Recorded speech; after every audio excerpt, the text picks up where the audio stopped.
আসলে অবাক হওয়ার ব্যাপার, এই এলাকায় তো আমি জীবনে আসিনি। মেম্বার সাহেব তো ওই দিন একটা বুঝতে পারছেন কাহিনী, কেন আমি কথাটা বললাম। আসলে অবাক করার ব্যাপার। আল্লাহ তাআলা আপনাদের ইলমের পিপাসাকে কবুল করে নিন। আমার মাঝে মাঝে মানে কয়েকবার এই দৃশ্য দেখে মনে হয়েছে আমি যদি ফজর পর্যন্ত বলি তাও আল্লাহর অনেক বান্দা মনে হয় সবরে পরিচয় দিবে ইনশাআল্লাহ। তো যাক, ওই ভয় আবার পায়েন না যে হুজুর আমার নিয়াত পাল্টায় ফেললো কিনা। না, নিয়াত পাল্টাই নেই। কারণ জীবন পরিবর্তন করতে কোটি কথা লাগে না, যদি আমলের নিয়ত থাকে অল্প কিছু কথাই যথেষ্ট। নিয়ত না থাকলে পুরো দুনিয়া সব ঢাইলা দিলেও কোনো পরিবর্তন আসবে না। হামজার নাম শুনেছেন? হামজা সর্বযুগের সর্বশ্রেষ্ঠ শহীদ, সাইয়্যিদুশ শুহাদা হামজা রাদিয়াল্লাহু আনহু, যার নামও আমরা সম্মানের সাথে বলি আমির হামজা, তাই না? অথচ আল্লাহর বান্দা কিভাবে মুসলমান হয়েছিলেন? জীবনে নবীর থেকে দাওয়াত কম পান নাই, নবীর ওয়াজ নসিহত কম শোনেন নাই, কিন্তু হেদায়েত আসে না। হেদায়েত আসে নাই, তাহলে মুসলমান হলেন কিভাবে? আল্লাহর আজীব ফয়সালা। আবু জাহাল একদিন নবীরা মারল। কবে?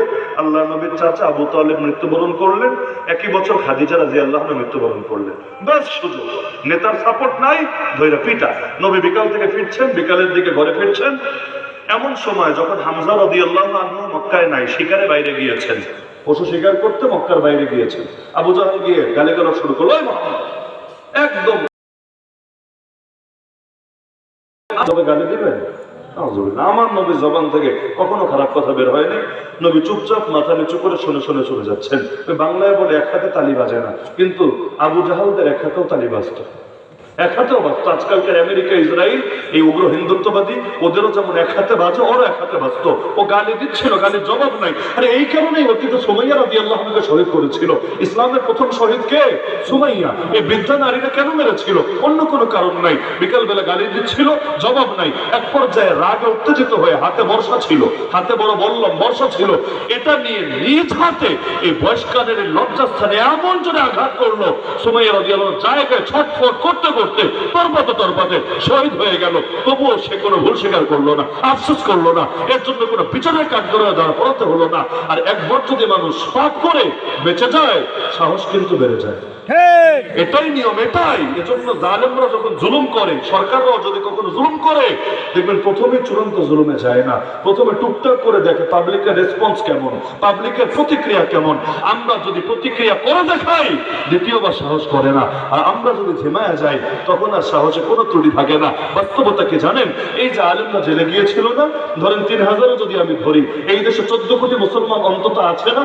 এই 14 কোটির মধ্যে 14 লাখ, বাকি সব বাদ দেন, 14 কোটির মধ্যে 14 লাখও যদি রাস্তায় নেমে আসতো, আর তারা যদি এক দফা এক দাবির আওয়াজ তুলতো যে হয়তো আমাদের আলেমদেরকে আমাদের কাছে ফিরে দিবা, আমাদের আলেমরা মাথার তাজ, হয়তো তাদেরকে আমাদের বুকে ফিরা দিবা, না হলে তোমাদের জেলে কত জায়গা আছে আমরা দেখতে চাই, আমরা মারতে চাই, আমাদেরকেও তাদের কাছে নিয়ে যাবা। কষ্ট থাকলে সবাই থাকবো, আরাম করলে সবাই করব, কিন্তু মাথাকে কষ্টে রেখে বাকি দেখো ভালো থাকতে পারে না। সুতরাং হয়তো ফিরা দাও, নাহলে আমাদেরকে নিয়ে নাও। এভাবে যদি রাস্তায় নামতো, একদিন দুদিন তিন দিন এক দফা এক দাবিতে যদি টিকে থাকতে পারতো, আরে সরকার তো সরকার, বাপদায়িকা আলেমদেরকে ছেড়ে দিতে বাধ্য হতো। কিন্তু আমরা তো নিজেদের ভালো থাকা নিয়ে সন্তুষ্ট।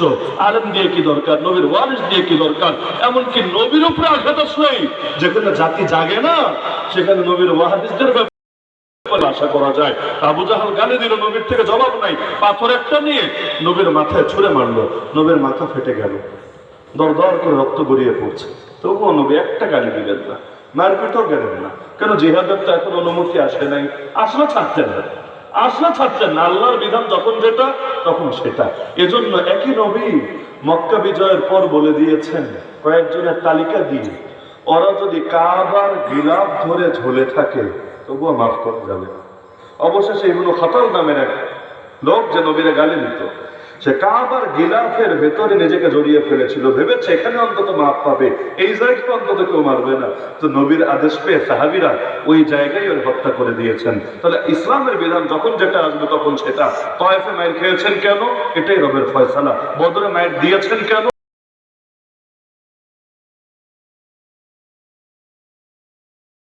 আল্লাহর আদেশ পেলে দিতেও জানে। মুসলমান বেলালে হাফসিও হতে রাজি থাকে, মুসলমান খালিদ বিন ওয়ালিদ হতেও রাজি থাকে।